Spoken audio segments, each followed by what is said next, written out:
Hi there, Vibe Gardeners. Welcome to another edition of Vibe Gardening. And from edition, we're going to talk about how when I came back from vacation in June this year, I found, well, my eggplants and cucumbers covered with Japanese beetles. And I thought I was done for, but here I am with a beautiful harvest and much more to come. I'm going to show you how this year I beat Japanese beetle and what's more to come. Let's get to it. So the background of this story is that when I came back from a vacation mid-June, I came back actually late June, and I saw that this leaf right here, look how it's basically skeletonized. This leaf here is essentially eaten alive by Japanese beetle. I didn't quite know what it was. I took a photo and I had Google Lens and the ChatGPT assisted me in finding out what it was. And it was for sure, there you have it, Japanese beetles. At that point, I didn't know how to deal with this.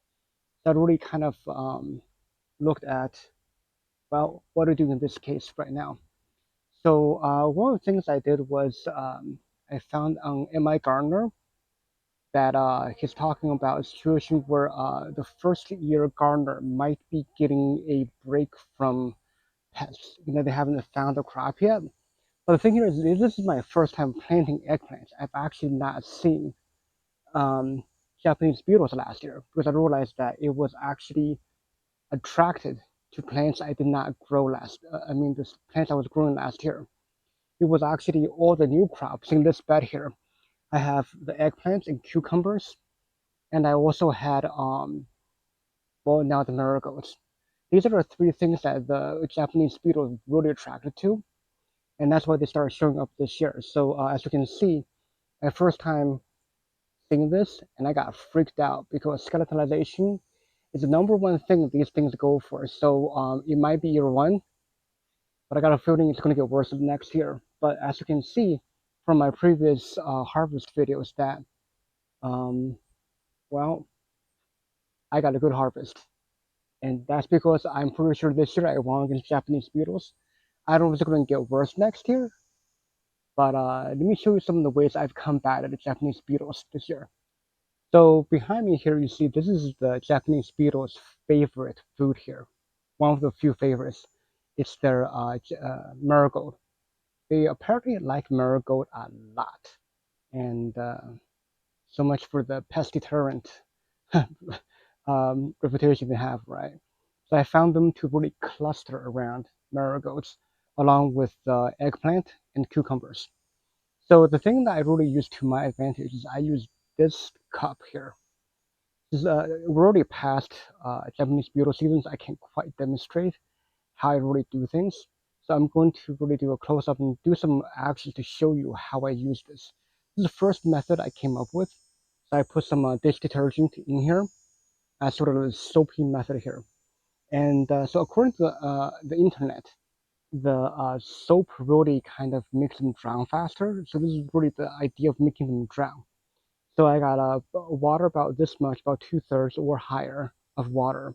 And the soapy foam here, what it really does is that even if it doesn't help me in drowning them, one thing I found is that it gives you a bigger margin of error when it comes to smacking the Japanese beetle into this cup.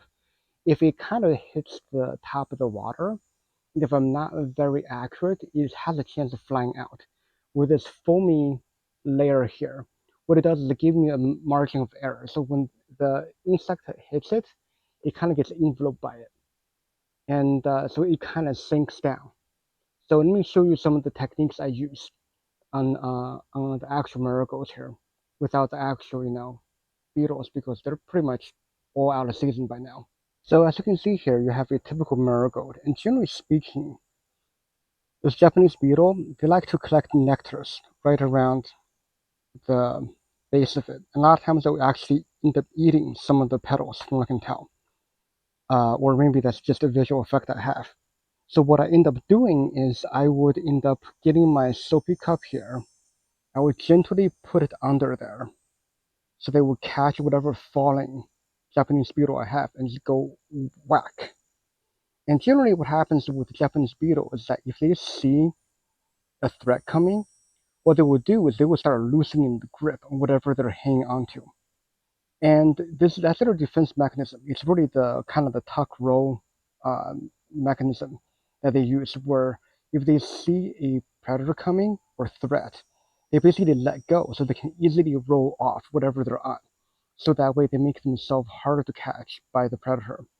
In this case, what I'm doing here is I'm putting the cup right under the flower, and I give them a little signal that threat is coming.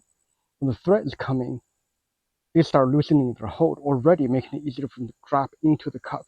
And then that little smack will give them the final little drop into the cup. So one of the hard situations is, what if they're on one of these eggplant leaves?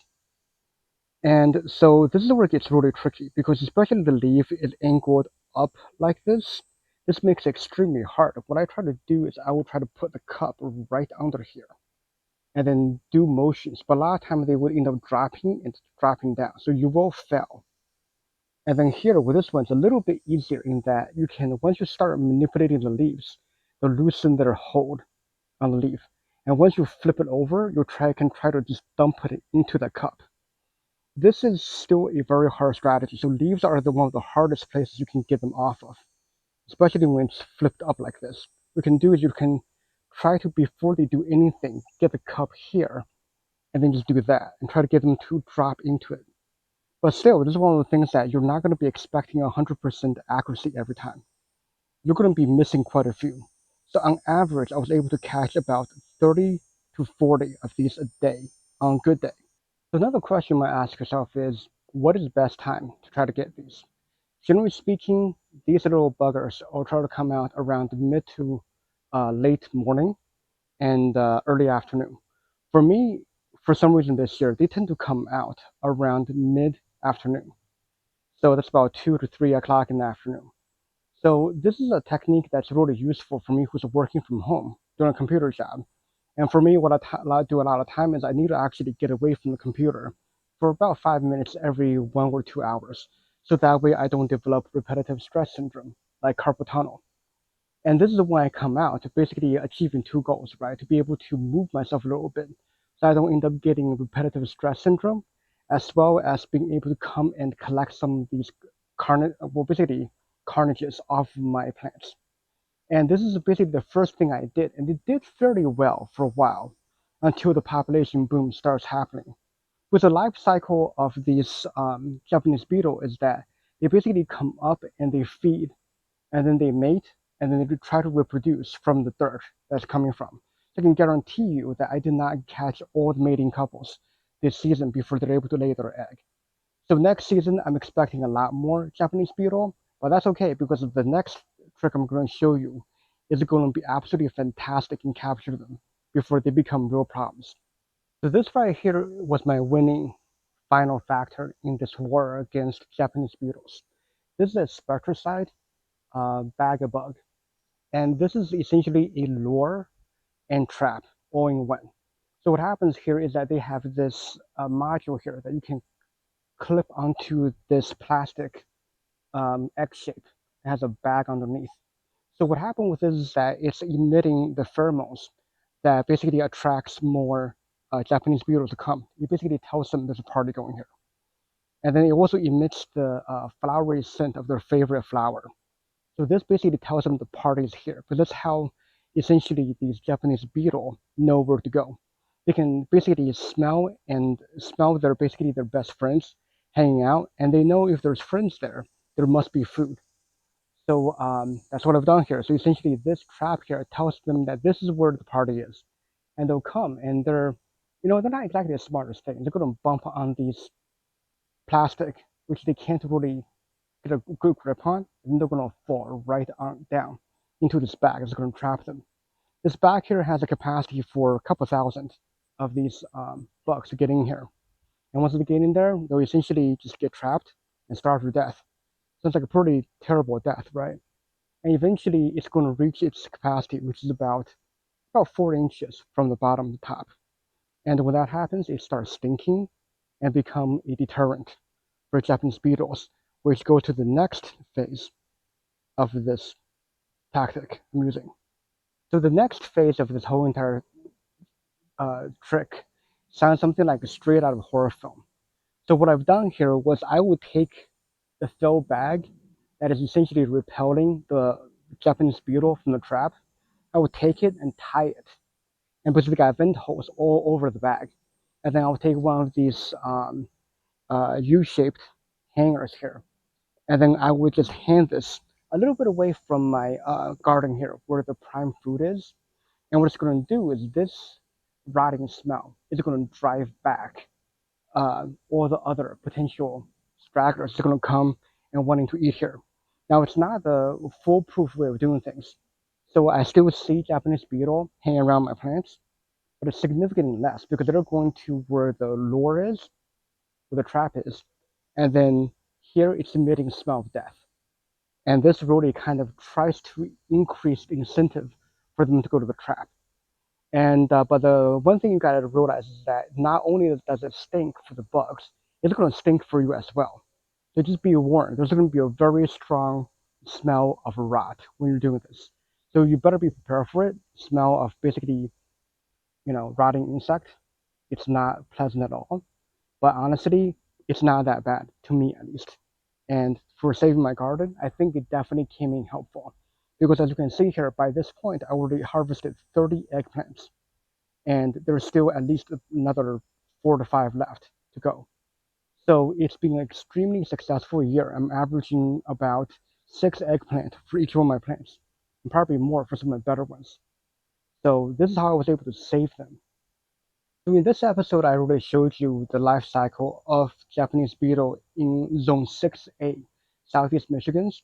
And I also kind of talk a little bit about what in my garden attracts these Japanese beetle and how I used manual method of basically controlling the beetles by having this soapy glass of water.